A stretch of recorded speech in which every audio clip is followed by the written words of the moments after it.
ez mirovim. Marksî me dixwazim li her derî dibazim, kûbî me serfirazim, berî her tiştî kurdim. Sofyatim bîrewer, Emerîkî me divêm şer, Asyayî me bi tevger, berî her tiştî kurdim. Li Afrikayê dikim şer, li Awropa dikim ger, ez mirovim li her der, berî her tiştî kurdim.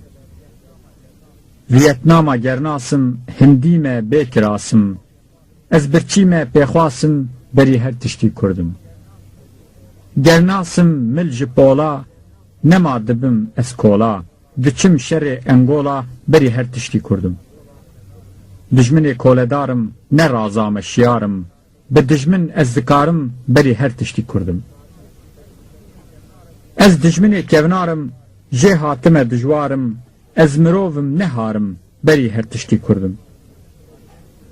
Ez karkerim dest qirêj, devê reşim çîn dirêj, serê dijmin dikim gêj, berî her tiştî kurdim. Ez cotarım diçim cot, bi dest min tim dar û rot, pîçirî û serîqot, berî her tiştî kurdim. Heçî axa, heçî şêx, bigire darê xwe tim lêx, serê dijmin bipelêx, berî her tiştî kurdim. Qada min e bêcî me, dexla min e birçî me, ez sofî me hecî me, berî her tiştî kurdim. Petrol diçî destê kê, çihil tênim didim gê, kara min çû diber bê, berî her tiştî kurdim. Heta ku em nebin yek, dest naavêjin dar û çek, em ê bijîn wek parsek, berî her tiştî kurdim. Divêt ku em şiyar bin, ji cengê ra li kar bin, tim dijminê neyar bin, berî her tiştî kurdim. Navêm kevineperestî, ez dixwazim serbestî, makî divê bin destî, berî her tiştî kurdim.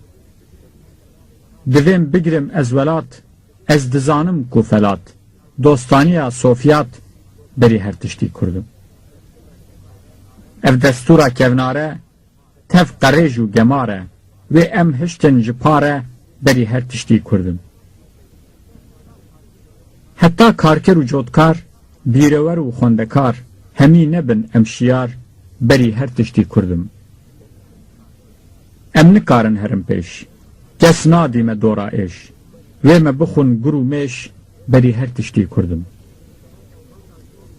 Qata jor û qata jêr, dest qelêr û xwedîzêr, zikê birçî zikê têr, berî her tiştî kurdim.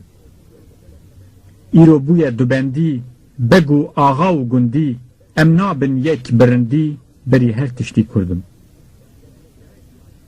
Gerek bibin partîzan, benda reben pir xizan, emrê nadin van dizan, berî her tiştî kurdim.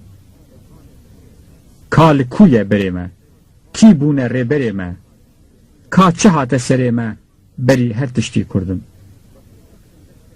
Bixin destên xwe hevsar, xwedî dewlet xwedî dar, yefşê nedin koledar, berî her tiştî kurdim.